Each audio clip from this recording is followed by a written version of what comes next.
Olá pessoas, vamos para o nosso vídeo de hoje falando de narcisistas. Será que os narcisistas também amam? Como é que é essa relação do narcisista com as outras pessoas?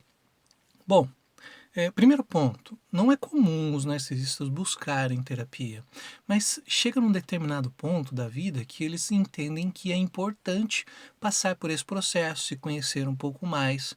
E, além disso, eles vão entendendo também essa questão do julgamento, porque narcisista sempre vai fazer um julgamento, sempre vai fazer alguma crítica, sempre vai fazer algum comentário ou transformar aí um objeto em sua idealização. Sempre vai partir por esse contexto.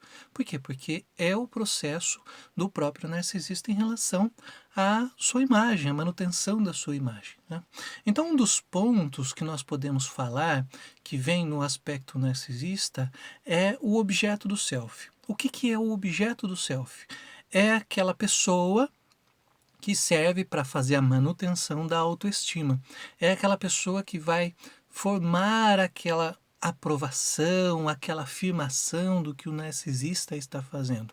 Então, na relação com o outro, o amor do narcisista, ele é um tanto quanto mais superficial, porque o foco maior do narcisista é sempre o objeto de self. É sempre essa outra pessoa que faz essa manutenção, que dá essa sensação de aprovação, ou que então está envolvida nesse contexto de idealizar. Então, o narcisista ele está mais focado no objeto de self. Mas tem um detalhe, nem todo mundo vai ao extremo de não amar.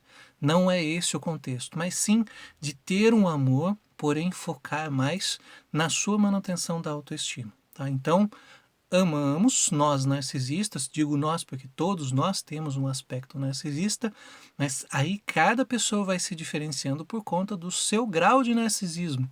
Né? Por quê? Porque podem focar muito mais no objeto ou podem de fato focar muito mais no sentimento, né, que é o amor.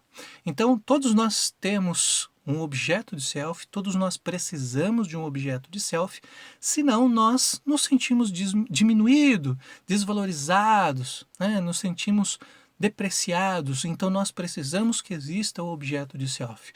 Quando nós temos esse objeto e esse objeto por alguma razão deixa de existir no nosso dia a dia, nós sentimos a falta dessa pessoa que era a pessoa que ia afirmando aquela sensação de que nós temos um certo poder, uma certa impressão em relação à nossa imagem. Aquela coisa da idealização, aquela coisa da valorização do próprio ser, a valorização do seu self ou da sua imagem. Quando se perde esse contexto, o narcisista tende aí a buscar outras formas de suprir essa necessidade, né? Bom, um exemplo muito claro desse aspecto do relacionamento do narcisista são os pais com os filhos. Nos vídeos anteriores falei sobre isso, sobre essa relação de existir o narcisismo dos pais que são transferidos para os filhos, e tem que deixar claro que não é dos dois, não é do casal, mas sim pode ser de um deles, e pode não ser com todos os filhos, assim como pode ser apenas com um dos filhos. Então, é uma dinâmica bastante interessante e que ela precisa ser bastante estudada. Por quê? Porque esse comportamento pode não envolver todas as pessoas da relação, mas sim dois pontos específicos, sendo um o pai ou a mãe, outro o filho ou a filha. Então, sempre um direcionamento. E é importante frisar isso, que não é exatamente tudo, né, que está envolvido, mas sim pontos específicos, pessoas específicas. Esse é um grande exemplo de relação de narcisismo e o objeto de self, porque fica muito mais fácil da gente entender o processo. E vamos lá, vamos falar um pouquinho dessa questão dos pais com relação aos filhos, né? Os filhos eles vão aí interagindo com esse narcisismo, né, dos pais. E eu vou aqui simplificar, vamos colocar aí um menino e o seu pai, por exemplo, mas vamos entender isso num contexto mais geral, né? Como, por exemplo, o pai que quer que o menino seja advogado, quer que o menino seja médico, é um desejo do pai. Então, o que vai acontecer com essa criança? Ela vai entendendo que isso é necessário ser feito, é necessário ser cumprido. Por quê? Porque se ela não fizer isso, ela está, de certa forma, deixando seu pai infeliz. E ela não quer deixar seu pai infeliz. Por quê? Porque com isso ela também alimenta o seu narcisismo. Mas esse narcisismo pode ter aí um certo aspecto de confusão. A criança pode acabar confundindo, né? Porque ela pode entender que ela só vai ser amada, que ela vai ser gostada se ela suprir essa carência do pai, né? Então, a criança ela vai ficar nesse contexto. Poxa, será que eu estou fazendo certo? Será que eu estou ali cumprindo? Eu não posso deixar que o meu pai tenha essa falta, né? Então, o pai, no caso, ele vai sempre mostrar essa necessidade que ele tem de afirmar o seu self, de afirmar o seu narcisismo, de afirmar a sua aprovação através do filho.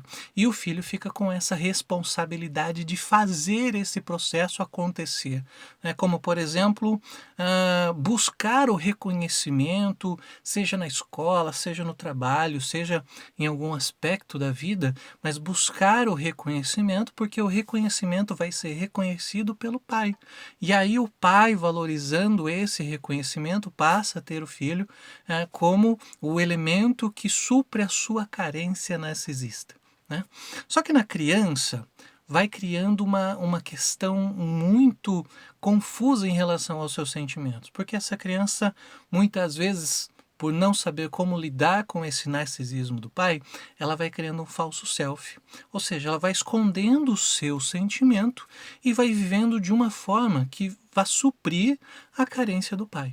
Por isso que é muito importante nesse aspecto entender essa relação e trabalhar essa relação dentro da clínica, dentro de um setting analítico, para que se compreenda essa dinâmica. E como já comentado, nem sempre o narcisista ele vai de fato buscar essa questão, buscar esse entendimento em clínica, né? O que ele vai fazer? Para ele é um procedimento normal, ele está querendo o bem-estar do filho, ele está direcionando o filho para aquilo que ele quer. Então fica muito mais, uma análise muito mais fechada. Por quê? Porque o pai ele vai vir nesse aspecto de que o que ele está fazendo é o correto, é o bem-estar.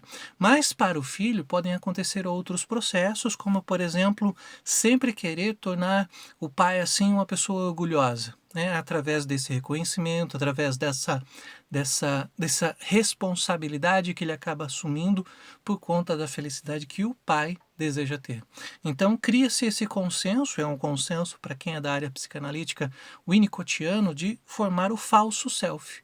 Por isso utilizado esse termo para identificar que está se agindo através de um self, o qual não é o dele mesmo. Uma outra consequência que tem disso é que a criança vai sempre criar o consenso de que ela está sendo julgada ou avaliada. E qual é a consequência disso? Muitas vezes criar aí uma percepção falsa sobre si mesma, ou então desenvolver a vergonha. A vergonha vem nesse aspecto de não querer fazer algo para não demonstrar falhas, não demonstrar o seu erro, não demonstrar que não supre aquela necessidade.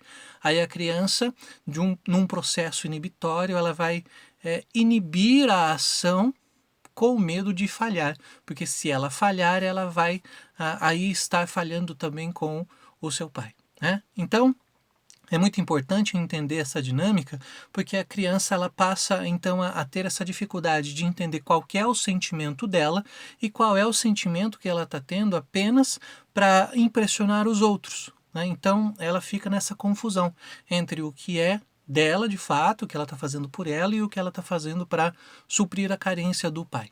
Então essa relação entre pai, filho e narcisismo ela é muito importante de ser trabalhada, principalmente para a criança desenvolver, ela crescer, ela se estruturar através do seu self mesmo, e não desse falso self que vai causar essa confusão de sentimentos. E os pais, né?